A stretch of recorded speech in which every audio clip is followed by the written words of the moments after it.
advertising is based on image and marketing is based on facts. So when you can combine the two together in an authentic, genuine way, you got to win. Hi, and welcome back to the Racer On Demand Show. I'm Amanda Vandenelsen, and I'm joined by my co-host, Megan Meyer. I'm excited for today's conversation because it hits on a topic we talk about constantly, and that is building long-term strategic relationships with your partners. Our guest today is someone I've had the pleasure of working with closely through our team's partnership with Nexen Tire. Theresa Kapper is the marketing director for Nexen Tire America and is a powerhouse in the automotive industry with over 20 years of experience in this space. Before leading brand strategy and partnerships at Nexen, she held leadership roles at CEAT Specialty Tires and BKT Tires, giving her a deep 360-degree view of the specialty tire market. What makes Theresa such a perfect fit for this show is her unique ability to break down the silos between departments. Since she took over at Nexen, I've been so impressed by how she leverages motorsports athletes like us, not just as a sticker on a car, but as a true sales asset. We've partnered with her team on everything from SEMA to customer ride and drive events to distributor trade shows and at the track activations. And she has an expert level perspective on how to create interactive, transparent brand experiences that actually move the needle for a company's bottom line. Thank you so much for joining us today, Theresa. Well, thanks for having me, Amanda. So we're going to dive in a little bit, but before we start talking about the partnership side of the world, I would love to hear a little bit about your career path, about how you landed at Nexen, and what Nexen's role in the U.S. tire market looks like today. Well, it's kind of an interesting story. I started off in communications in college, and while I was in college, I landed a job at an advertising agency. So from there, kind of just spiraled into other positions, and I've always been in advertising marketing at some degree, whether it was sales end of it or in actually in the agency side. Being that I grew up in Akron, Ohio, anybody in the automotive tire industry knows that it's called the rubber capital of the world because, big companies, Goodyear, Firestone started there. So it wasn't anything unordinary to have like friends, parents that worked for, Goodyear and that. And then a lot of the guys I graduated high school with ended up their careers being vice president of sales for big manufacturers, distributors. So that's kind of how I got sucked into the tire world. And, it's a round circle. And once you get in it, it seems like you can't get out. I've tried a couple times and I keep going back into the tire world. So I worked at one point at an agency in Akron that had the Goodyear account. So from the agency side, I kind of was working in tires and then ended up going to the corporate side. So that's kind of what gives me a great perspective, I guess you could say, is that I have both, being the, customer and the client. So I know expectations, I know what can be done. And, just it gives you a better understanding and view. So, you can think of both sides when putting a plan together. hmm Yeah, well, and I agree. That's so important. So, when you first stepped into your marketing role at Nexen, what did the team already have in motion, and what did you want to build onto that, or did you want to change anything that they were doing? Well, actually, Megan, when I stepped into the role, there was some changing of the guard, you could say. And so the whole marketing team kind of was under construction. So when Mm, I took the position, we also brought on a new marketing manager, and then a few weeks later hired a social media specialist. Then after that, a merchandising manager. So our whole team now is, a newer regime. And actually, I'll be approaching my 1 year here in June with Nexen. So it's been a nice. great year, Yay. crazy year. So when I stepped into it, Yeah. there was a lot of, kind of things up in the air, unfinished things. So kind of just jumping in and first, like, who are all the partners and, getting to know them, seeing what had been done, what worked, what didn't work. And then, like the whole saying, if it's not broke, don't fix it. But some things needed to be done. So it was just a little of everything. I guess there's not one thing in particular, but just, getting with our agencies, for example, like our social media agency, our PR agency, our creative agency, and then again, also, our sponsors, VDU racing, Mott's racing, things like that. So kind of just learning who the people are, who's the partners, and like I said, what's been done, and then like what does everybody want to do, and kind of getting a perspective and understanding from Mhm. everybody, all the players. So that kind of took a while. So and then here, fast forward, a year later, we're revamping our website. We're expanding our dealer distribution network. We're doing lots of things. So you know, I could give you a whole laundry list, but just Right? like I'm just so excited at the point we are now, and we're growing. So not just as a company, but also internally. You mean that motorsports isn't your whole job, Teresa? There's more to No, marketing? I wish. No, just kind of like I want to say jack of all trades. I've got a great team that, works with me. We all support each other. So, today I might have the PR hat on. Tomorrow it's the sports, hat. The next day it could be social. So even though we all have titles, I kind of feel like, I'm not above or beneath doing anything, and I'm not going to ask my team to do anything that I'm not willing to do. So, we all work together. And then, we rely on our partners like you guys. So it's fun and exciting. And when everybody works together with the common goal, it's so much fun. And I just Yes. it's exciting to see where we started and to where we're at now, and then like what the future holds for even next year. We're getting more and more involved in events. And then like I'm headed out the end of this week. I'm going to Jeep Beach in Daytona. And then after that, Yes. you guys will be joining us at Overland Expo. So, things like that. Then we've got, fast forward, it'll be SEMA time again. Last Yeah. year was the first year we were back for a while at SEMA, and we had a huge splash, a huge footprint. Yeah. Our booth was, gosh, what, like 30 by 240 feet long. It was like a big football field, It was Yeah. exciting. Yeah. So Well, just and looking you forward had to, prime location too, because yes. when I first got there, like, I was going down the escalator and that's the first thing you see when you were looking out the window. That's Yes. awesome. Yep, we were right outside of South Hall. It was Yeah. great. Mhm. Megan got there before I did, and she sent me a picture as she was coming down the escalator. She's like, "I can see Chris's truck from here." Yeah. Up on the Yeah. rocks. That was great. It was so cool. Yeah. Teresa, since you have stepped into the team, since there was that kind of changing of the guard, there's been so many changes, and it's really cool to see, honestly, like all of the different facets of what you guys are working on. It's something that Chris and I, we were really trying to help in as many ways as we could with the old teams. And it was just kind of like it felt like we were kind of stuck, like it was like, oh, we have so much more to offer. So we're so excited to be part of the events that you guys are planning and being able to partner up with the sales teams and the marketing team and just be able to really be leveraged as a partner more so than just a sticker on the car like a lot of Mhm. grassroots racers think it is. So Absolutely. we do talk a lot on our podcast about how motorsports athletes are an extension of their partners' marketing teams. And you've already kind of touched on the fact that, we are out there with you at SEMA, customer trade shows, ride and drives. We'll be at the Overland Expo with you soon. How do you see having a race vehicle or a motorsports athlete on site at these events as adding value or impact for your clients? Well, you guys are, our sponsors are just an extension of us. Brand ambassador for the company. And it's just exciting. Any event you do, you want to have engagement with the crowd, with people who are there. And so what better way to have a nice shiny object on display in your booth, and that brings people in. But then the fact that you have somebody that's very passionate and an expert in the industry, and somebody that's willing and able to talk positively about your company and your products and stuff, that's most important. So just to have that shiny object there, and the person behind it being authentic and real and talking about it, it's great. So having that attraction, that engagement is, that's what you need every event. That's what your goal is, to get the engagement with the people that are there.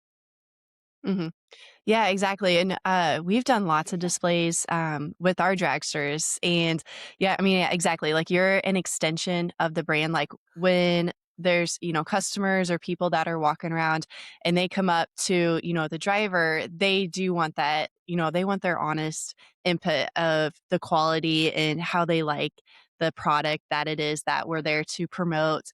And, sometimes it is like, hey, obviously we're here to promote this, but we'll give you a raw, like real answer. This is how we're actually using this, like on the race Mhm. car and how it's actually, helped us with performance and how it can then translate to more of a, general population or just an everyday user. So I love that you had mentioned that. Are there any other like certain qualities that you look for when you're picking out athletes that are going to represent the Nexen brand? Absolutely. I mean, of course, you want someone that's got a huge following. Every company wants that. But I personally look at the person themselves. Like, forget the followers, forget all that, stuff that is important, to companies. I want the person that's authentic, that's real, that's genuine, that's passionate, and that is going to be, genuine and not fake or not, obvious. Everybody, you watch videos and things and you can spot a mile away someone that's not genuine. And Mhm. the only reason they're, talking about the product is because they're getting paid. Like when they're off the field, when like you say, when the stickers are off, when the helmet's off, what are they saying and how are they acting? I want someone that is a good representative on the field and off the field.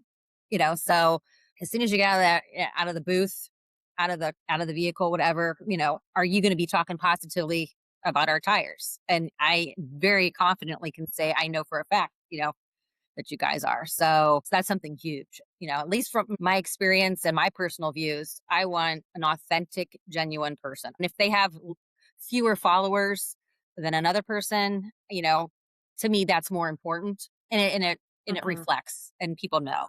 So that's what I look for. Yeah, I love that because you're not hiring followers, you're hiring influence, right? And Yes. authenticity breeds influence. You can have a million followers, but if you're not selling tires, then you're not reaching your objective, right? Absolutely. And with like COVID, I think that kind of changed things a little bit too, the way people, produce things. And I think, it kind of helps. Everybody doesn't have to worry about having such a polished video. Yeah, are they flashy and great? Mhm. They look good, but like people want to see raw. They want to see authentic individuals, talking. And then it comes Yes. across as more believable and not so, polished and professional. You can only have so many videos of a race car going over a jump with Nexen tires on it, right? Like that Yes, only goes so far, but the person behind the scenes talking about like, man, like their this tire experience. actually really hooked up, like or hey, Right. we had a failure, but it wasn't our tires, like Right. I mean, it could be, a multitude of things. You don't know. So yes. definitely, there's a lot that goes into it. And, I like how you said grassroots. Um, I'm older. I'm not like, fresh out of college. And like a lot of companies, especially a lot of racers starting out, like you don't have that huge budget. So you need grassroots. You need the basics. And you know what? It's all about relationship building and you got to start somewhere. So, all things equal, it's just like sales 101. You're going to buy from someone you like and trust. If the price, quality, everything is about the same, you're going to trust the person that you believe in, you know what I mean, versus like a one trick pony or whatever. So, you have to go back to the Yes. basics, to the grassroots. So, you are 100% accurate on that. And if you're listening and you haven't listened to our episode titled "Know, Like, and Trust" yet, that's a perfect There we segue. Go go. listen to that one and come Yes. back. Well, you did mention too budgets, and I know that every company has a different budget. You alluded to the fact, sometimes you don't have the budget for a huge influencer, and our grassroots racers can be valuable as well. So, every marketer has to go back to corporate and say, here's the budget I'm looking for and justify it. Can you share how motorsports partnerships have helped you demonstrate value in a way that resonates internally? Well, because we don't have an e-commerce, Nexon doesn't personally have an e-commerce platform, it's hard for us to gauge ROI on things. So it's, and then Mhm. we've got so many distributors out there that, when somebody goes into a local tire shop, the guy behind the counter isn't saying, how did you hear about us? So it's like hard to gauge that. So with our motorsport sponsorships, how, I value and I see a return is like participating, being a partner with us. Like, in January, there was one of our distributors had annual conference. And so Chris was there with the vehicle and engaging with the crowd and, stuff like that. So being able to uh, tie it into different things and make it work and do like things like that, some other people might not be doing. Mhm. You always look at a partner or a potential person that you're interested in and like and you look at the big picture, but like you have to see how will it fit? Like, will they be good for maybe social media content?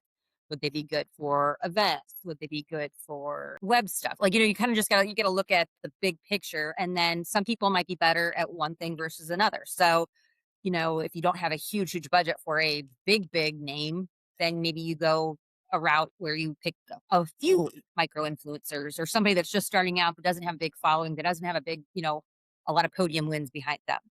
So, there's a lot on my end that we have to look at.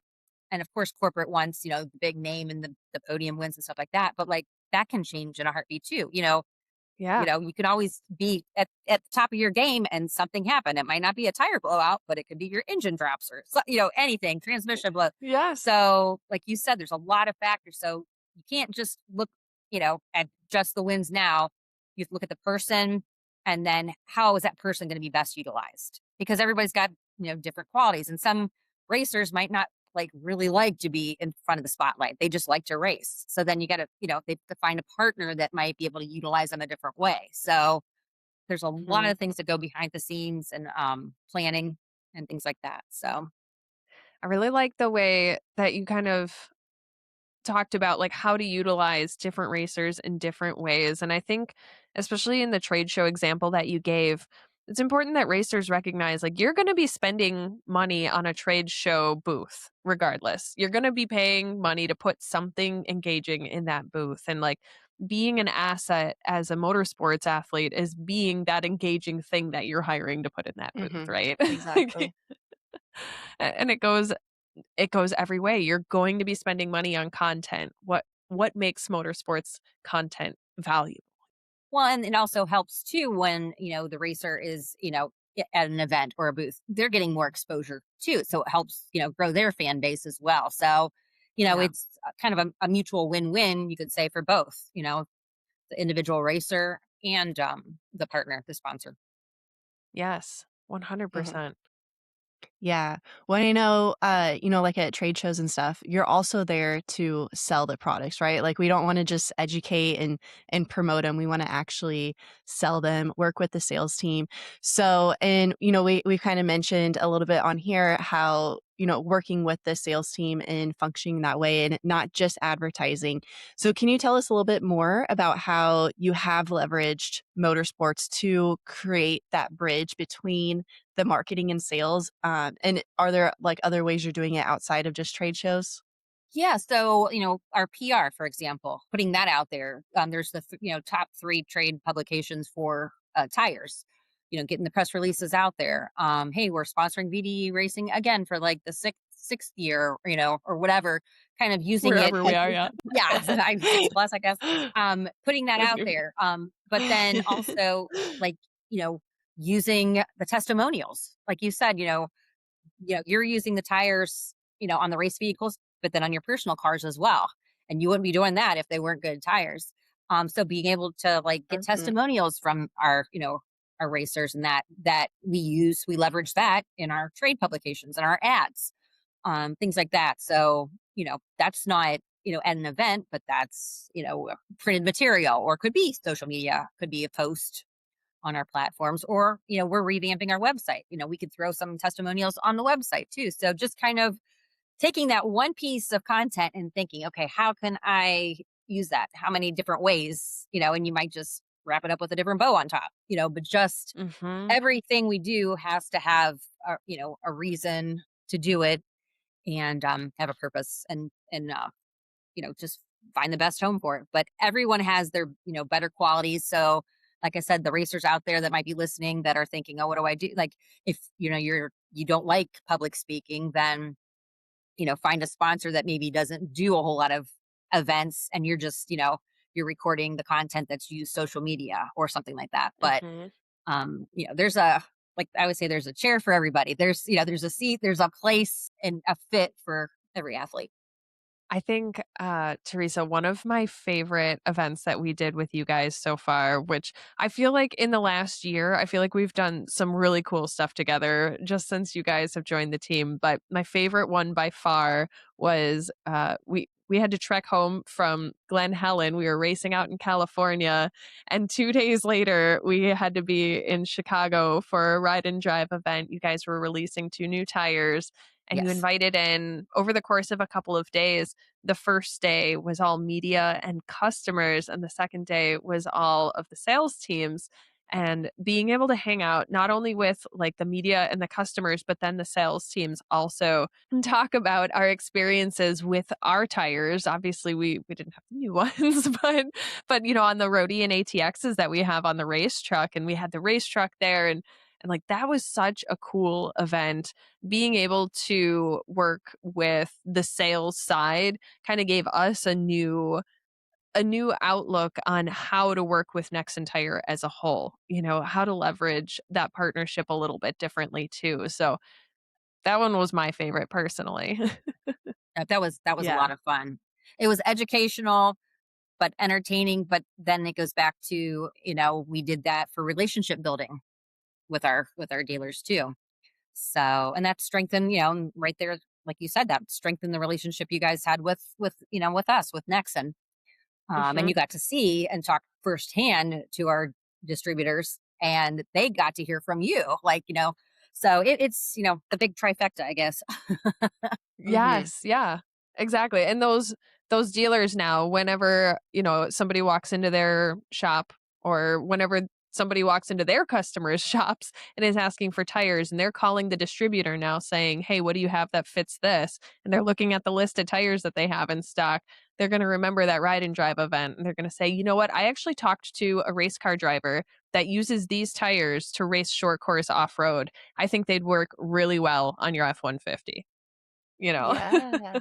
Absolutely. Well, even after hearing you guys talk about it, I have the ATXs on my vehicle, and it's Yay. like such a difference. I love it. I mean, they're great tires. And even if So I didn't I work at Nexen, I wouldn't have those tires. So that says a lot. Yes, yes. Are you gonna go off of any sweet jumps anytime soon with them, You or know what? The way I drive on the way to work, I have a long commute. I have an hour and 15-minute commute to work. So I Oh, live in a wow. rural area, but then I take the turnpike. So it's like I drive a lot, and I feel safe. So I would be good? jumping off some mountains if I could, or rocks, but they stick. But yeah, I wouldn't have to worry. Yes. We gotta get you in that two-seater soon, Teresa. Yes. Yeah. I have a video of, from the ride and drive of Teresa getting into the race truck, I was and like Dukes of and it's Hazzard so in funny. it. Yes, yes, she's so tiny compared to Chris, like, climbing in. It's gonna be Yeah. awesome. I'm so I don't excited to know if it get you was in all the that two-seater. graceful, but I got in and out. You know what? That's what editing is for, right? There you We'll go. just snip it down to you sliding in, it'll look effortless. Yeah. Oh, man. Okay, well, we should probably get back on track here. So, it's funny, earlier you were like, "Oh, we've partnered with VD Racing for 6 years," and I was like, "I think it's 6 years." Like, I don't know, it's just felt like forever. At the same time, it feels still fresh and new. So, but we've been partnered with you guys for a long time, and we've weathered a few personnel changes in that time. Like you said, you Yes, guys you are a have. fresh team. But I felt like we've always had just kind of this solid relationship, regardless of whether you guys are coming in or somebody else is moving out. What do you think preserves partnerships through those kinds of leadership changes or internal shifts at a company? And how can racers set themselves up for long term partnership from the very beginning? Just making that relationship, like even if for some reason down the road I would, leave Nexon, I would still consider you guys, friends. I would still keep in touch. So every job I've ever had, every company I've worked for, I never left, never burn a bridge. I still keep in contact because of the relationships. Again, it goes back to all things equal. You're going to, hang around, you're going to be a part, you're going to represent people that you truly believe in and are good, honest people. And it goes back to integrity. You want to associate with someone that has integrity and morals, and not someone that's just like, fly by the seat of their pants, or just, are quick to drop you like a hot potato just because you might not have won that race. So, Yes. relationships, just like what, in real estate, location, location, location. Yes. Yeah. Yep. Sponsorships, it's all about the relationship building. And and it does stink from like I guess a driver's perspective, of you've got that relationship and then that person leaves and then another regime comes in, you got to start all over again. But you do, just like anything else, start all over again and just prove your worth, prove your value, and it should be easy. Be an honest, genuine, you know expert in your place, and all falls in Yeah. all falls in place, all works out. Mhm. One of the things that you touched on is people moving to a new role, right? If you left Nexen Tire, you said I'd have no hesitation reaching out to you guys because I know you and I trust you, right? I think a lot of people get really afraid of their marketing people leaving the role that they're in, but that creates as much opportunity as it does, an opportunity to be dropped at that company, right? If you stay in touch with these people, right? Like Teresa, we talk to you all the time. It's not just at the beginning of the year when we're putting our contract together and at the end of the year when we're like, hey, guess what? We won this and this and this, and you want to work together next year. Like we talk together all the time. We solve problems together. We talk through your strategy. We attend events with you guys. And I think that that's something that a lot of racers miss. And that's why that shift change is so scary. If more racers treated those relationships like they do their friendships or even like their relationships with their families, then they wouldn't be so scary because that's an opportunity for a new partnership at a new company as people leave. Absolutely. We had that with Dave from Nexen. He was on our podcast previously because when he left Nexen, he went to Blaster, which is one of Megan's primary sponsors. So, it's like that brought Megan and I closer together, but also, Dave going over to Blaster and he says, you know what, I've worked with VDE Racing for a long time through Nexen. I already know what kind of work they do and how they represent their products. I already know they're working with Blaster products in the garage. Let's bring them on board too. And, then it just gives us the opportunity to build a great relationship with you, Teresa, and strengthen our bond at Nexen, as well as a new opportunity with a new organization too. Absolutely. That's, the greatest way to put it. Like, just like, a garden or anything, you got to water it in order for it to grow. You have to be present.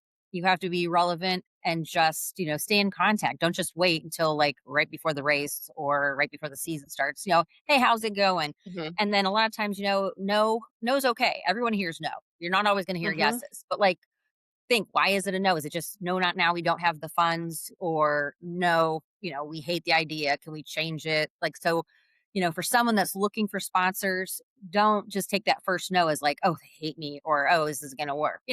Why is it a no? Find out, and then, keep in contact. It just, maybe the timing's not there, the budget's not there, things like that. And I think a lot of people, like, they hear that first no and it's like, oh, rejection.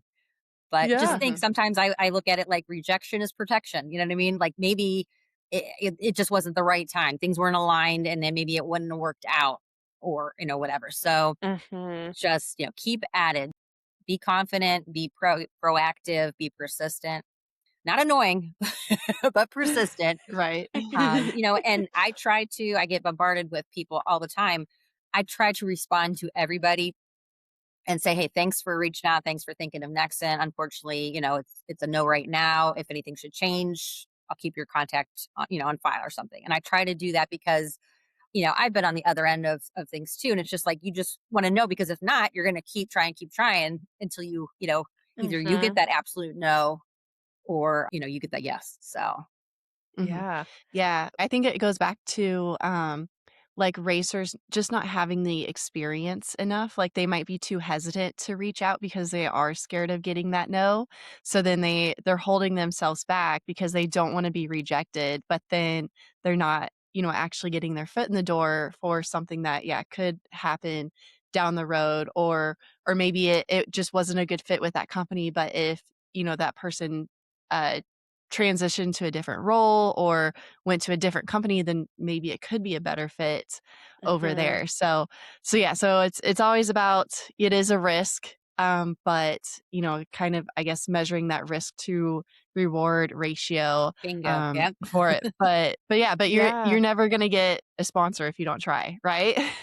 I think Absolutely. that lines up too with the fact that, like, sometimes it's not just budget and it's not just timing. Like, sometimes it's strategy too. Like, let's say, Teresa, like, let's say that you already had super duper success with off-road tires. Let's say, you didn't have a new off-road tire for a long time and you were selling the ones that you were making just fine, but you were really focusing on like a performance tire instead. Like, you're not gonna pump a whole bunch of money into an off-road racer if you're not trying to sell off-road tires, right?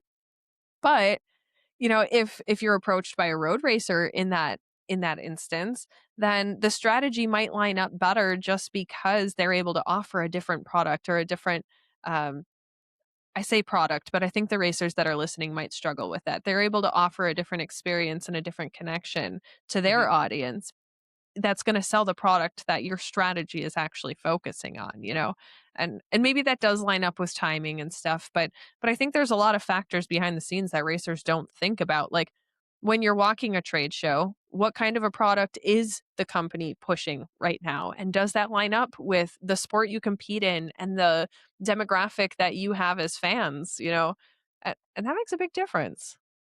Right. And also, I think too, just to expand upon that a little bit, is that, almost like think of it, as a job interview. Like before you approach that company, that manufacturer, that whatever you're looking at, do some research. You'd be surprised the people that don't know anything or they think they do, and then that gives you a bad impression. And sometimes you Yes. only get that one shot, and then you're definitely written off. Like you're on the no call list. So, Yes. if you're looking at a company that you really want to try to be a part of, try to get some sponsorship from, do your homework. Look into them, see what products they have, because you might are asking them to sponsor you and they don't even have that, tire or that, category that you're looking at. Right. So Yes.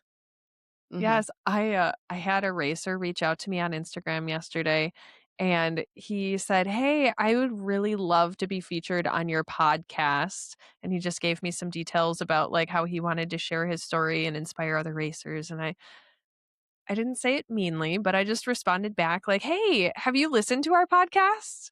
And he hadn't. He hadn't even listened to the podcast. And I was like, Oh, "You know what? no. Like, our podcast, it's never featured racers before. Like, we're really all on the motorsports marketing side of the world." And it's like, if racers are reaching out to me asking to be on the podcast to share their story, what kind of brands are they reaching out to without doing homework too?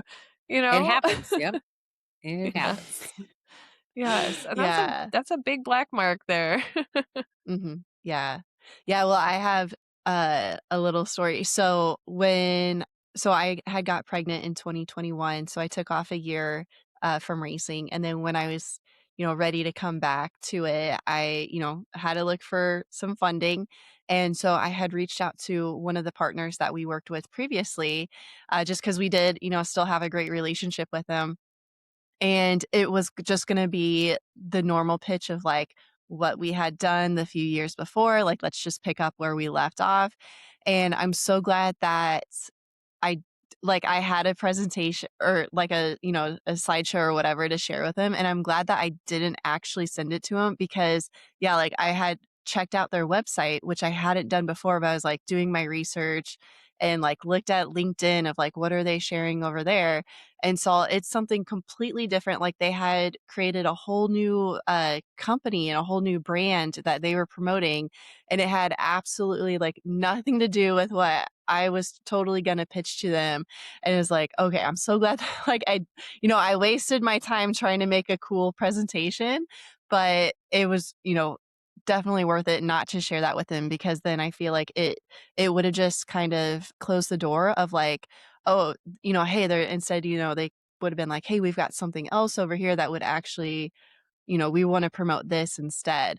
So, Mhm. so I actually went into that conversation just with questions of like, what are you promoting? What's new that you're doing? It's been over a year. I see like there's been some changes, so just tell me a little bit more about it. And I think for me, like kind of having like how you said in the beginning, like seeing being on both sides of it is like being in the company, but then also being a customer as well. And I think sometimes racers are just very one sided with it. Like they just only have their needs and their experience, and they've never quite have had the business side of it and understanding, there are different buckets within a budget and different expenses. And, it might seem like it's, a big company with a lot of money, but it actually gets split up in so many different ways. So, what's one sign that you look for that tells you that a racer really does understand the business side of a partnership? Well, it kind of ties into almost like sales. Like, one of the first things you learn in sales, whether you're trained, educated or not, is that, you've got two ears and one mouth. Like, don't go in there just telling them all this stuff and how great you are and, what you're going to, Yeah. listen, like you said, you went in there and you asked questions, but you listened to what they had to say. And then you could form your thought process of like, okay, how can I add value to them? So Mhm. you always, when you have a conversation, like, how are you going to help them? Like, not what can they do for you, but like, how are you going to help them? So, like, that's, very, very key, the key ingredient. And that is like, the racers need to think, like, what value can I bring? Why would they want to partner with me? And then you sell yourself that way. So, you really do have Mhm. to sell yourself. Because, there's other people out there. Why should they pick you? Why do they want you? Mhm. And then how can they utilize you? So, but before you go telling them how great you are, find out what they want because, it might not be a good fit. And it's probably better off at the beginning to find that out than wait until you kind of get into it. And then you're like, ugh, stuck. So, or then they Yes. just cancel the contract or whatever. Yeah, I think finding that out on the front end is so important. And one thing that I really like that you asked is like, why should we partner with you?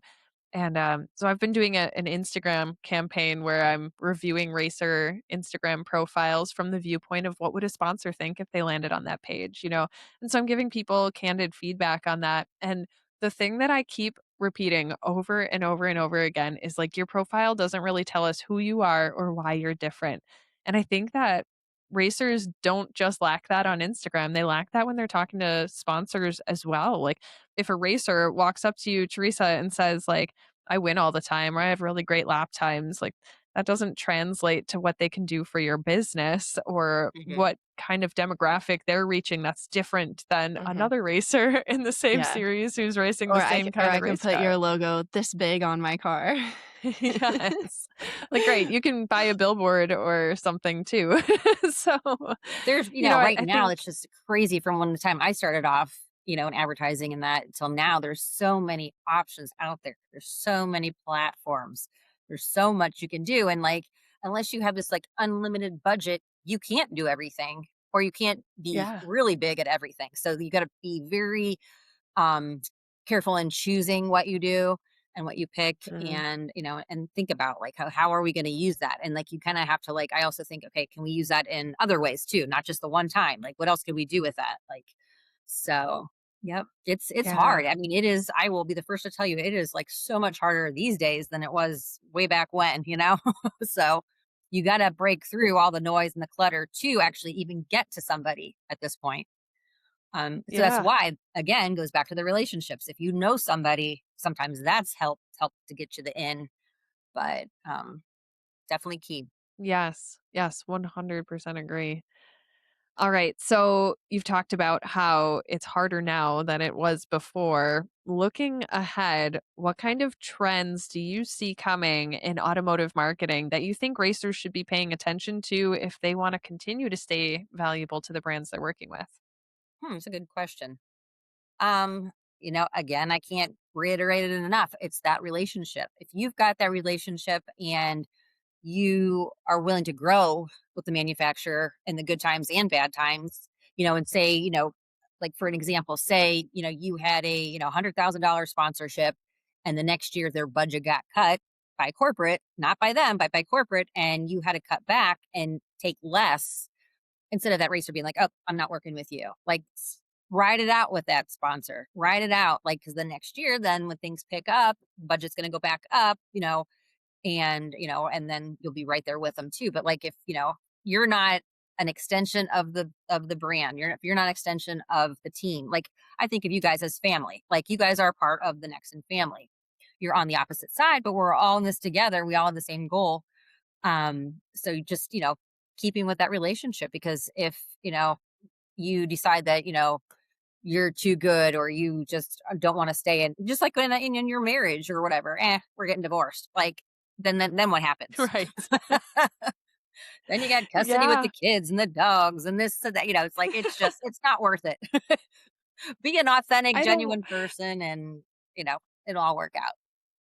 I don't wanna share custody of the kids, Teresa.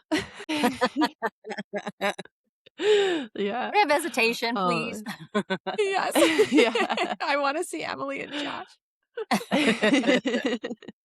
Okay. Well, I do wanna add Chris and Amanda are some of the most, like, genuine just people, like, not just racers, but just people that I have met, and I'm so thankful, like, they came to the track this past weekend to help me out, and learned a ton from both of them. And yeah, Chris helped put my car back together and, like, literally would not have been able to do the race without them. And they are just the nicest, sweetest people, but you could tell, they treat everyone like family, and I love that about them. And yeah, I mean, we've only been friends for, like, a short amount of time, but I feel like I've known you forever, so Oh, my heart. Absolutely, I This agree. I mean, weekend from the first time we met, Chris and Amanda, it was like we've known you forever. It's just Yeah. genuine people. It's apparent. Mhm. Like, you can pick that up. You can spot that a mile away, and so you just really need to be true to yourself. And some people are quirkier than others, and just embrace it. I mean, I feel like I'm a quirky person, and it's just like, I am who I am. You obviously have to know your audience, and you're gonna like pull back a little bit, but like, don't change who you are. Be true to yourself, be true to your brand, and be true to your team. And when that shines through, people want to work with authentic, true people. Yeah, I love that. Thank you guys. But I think racers sometimes try too hard. They try to be this like consummate professional, and it's like, no, that's not you, and it shows. And you're not going to Hmm. build good relationships off of not being you. Be quirky. If you're a little rough, be a little rough, like that's just, you'll find the brands and the people at those brands that click with you. And those authentic relationships built off of who you actually are the ones that are going to propel you forward. Oh, absolutely.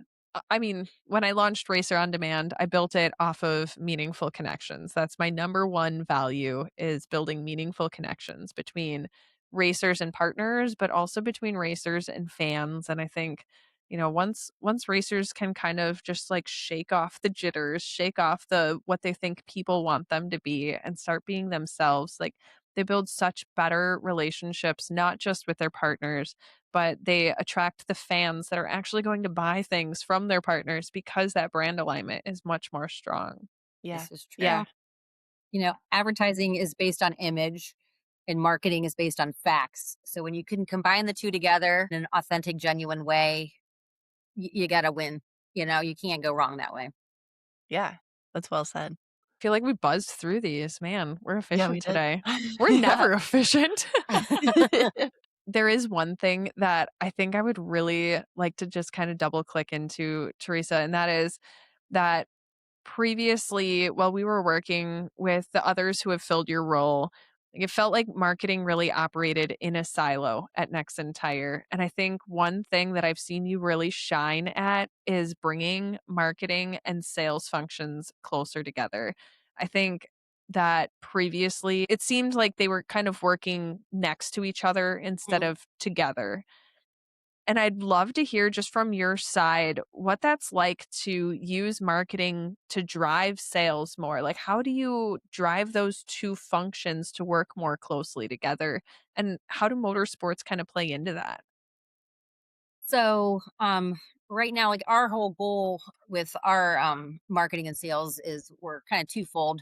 We're focusing on our OE partnerships. Like we currently have about 30 fitments relationships. So again, relationship building, relationships with the automotive makers. Then we're also helping our distributors, our other partners, and we're trying to grow those, partnerships with our next level, dealer associate dealer program. And then we're offering this year, which we had before, is a POS kit, and supporting them, at the store level, whether they're retail or wholesale. And then we're doing like a truck wrap program. So supporting, not only our OE partners, our dealers, associate dealers, and then that trickles down to our sponsorships. So, everybody has to work together. So, like, say our dealer in Alabama or somewhere, is having a local event and wants us to help. Like, okay, we'll be there, we'll help support. And then this is an opportunity to bring our motorsports in. Why not have, Mhm. Chris in his truck in the parking lot there, signing autographs, talking to the fans. So, however, you can package everybody together, our sports sponsorships, corporate sales, marketing, everybody all together. It's a win. So, like, it all goes back again. I can't reiterate it enough to the relationship building, and it does like totally bridges the gap, or closing it in with sales and marketing. We did. Everybody functioned great on their own, but like when you work together, you accomplish so much more and so much faster. And so, we've even had like the sales guys that have been here for, years saying thank you. Like we just are so excited to work together, and it's been great. So it's like, I see the progress we've made in the short amount of time now. I can't imagine like where we're going to be, say, a year from now. So maybe we'll have to have a follow-up podcast interview in a year Yes. from now, and we'll see what cool things we're up to. Down Yeah. for that. Mhm.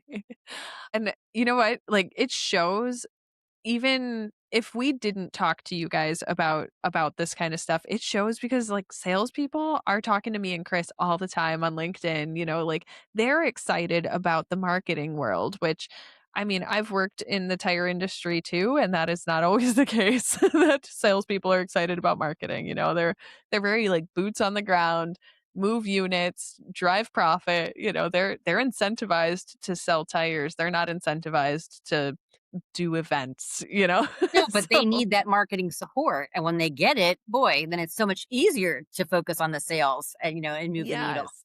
So by us supporting them, it's definitely going to help and move the needle and further their Yes. relationships on their end.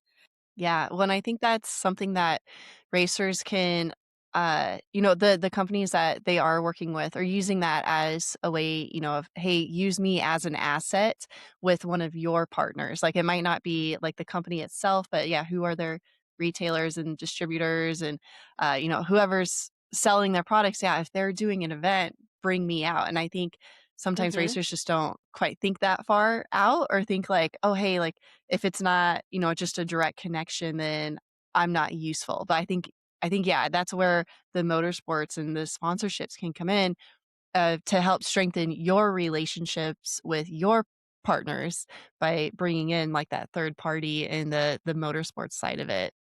Uh, Mhm. I mean, it never hurts to ask. What are you going to hear? No? Okay. But if you don't ask, you won't know. You will never know, and you wonder. And, it was so great, Amanda, when you and Chris could come to the ride and drive last year. But like, had your schedule not worked out, you wouldn't have been available. So it's like, we asked, and fortunately for us, it worked out, and it was great. It was fun. But like, if you couldn't have worked out, then we would have, went to plan B or something. So Yes. just don't be afraid to ask. And, if you get that no, like I said, it might be just no, not right now. And, Nexon's been around for, 80 years, and they're in other countries. They've been in the US for, I think, like 21 years now. And so we're not a new brand, but we're not, the Michelin yet. We're not, Firestone yet, but we are a known brand, a great quality, and that. And so we just need to further that, keep continuing with that Mhm. branding. And what better way than to do our sponsorships and to work together. Just got to keep at it. And just being, and like with I have to deal with with, our boss here and corporate. And, maybe they haven't done it yet. Well, that doesn't mean we shouldn't try. If we try, it doesn't work, then okay, it doesn't work. Then you pivot, and you Yeah. got to be able to pivot, go on to something else. So, maybe Europe hasn't done it before. Europe did it and it didn't work. Well, that's Europe. What about, North America? Let's try it here. So, you got to make sure, because sometimes you're not always comparing apples to apples. It could be apples to bananas. So, being Yeah. willing to try, and to pivot, be Yes. flexible. And for a racer, what works with one partner might not work with another partner. And maybe it didn't work at one partner, but let's try it again with these guys. Like I'm thinking, Teresa, we talked about putting together an experiential ride along giveaway event for one of your clients and, Hmm. one of your distributors. It didn't work out. But now I'm always thinking about like, okay, we put together this idea. Where can we pick that up and put it down? Maybe for something else for Nexen, but maybe for something for one of our other partners. Like we just did a proposal for the same kind of thing for a different potential partner because we had already thought about like if this would have provided value to Nexen's client, then it's probably also going to provide value to this other company's client too. Being able to know where the value is and pick that up and shift it around is really important too. Exactly. Well, should we close it out? I went Yeah, fast. I think we talked about it did go fast. We talked about quite a bit today. But thank you so much for coming on with us, Teresa. We just Thanks got for one having last me. question for you. So, we've talked about how important it is to build relationships to be an extension of the brand. But if you could go back and give grassroots racers just one piece of advice from everything that you have learned over your years in this space, what would that advice be for the grassroots racers listening? Again, like, the relationship building, but don't just try. Don't give up. If you've got that dream, you want to, get out there and find a sponsor or, grow, you're going to fail. Failing is okay because you learn. Every time you fail, you learn and you're not going to make that mistake again.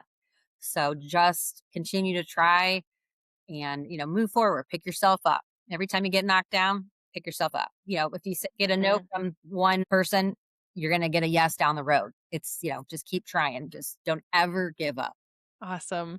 Thank you, Teresa, so much for sharing your expertise and your advice with our racers. I think especially the pieces of just talking about what a healthy relationship looks like, between a sponsor and a racer. I think that's just a huge takeaway that everybody could take out from this episode. So, thank you again. Thank you, ladies. To our listeners, we do release a new episode every other Thursday, so we'll be back in 2 weeks. But until then, we love you. Bye. Bye.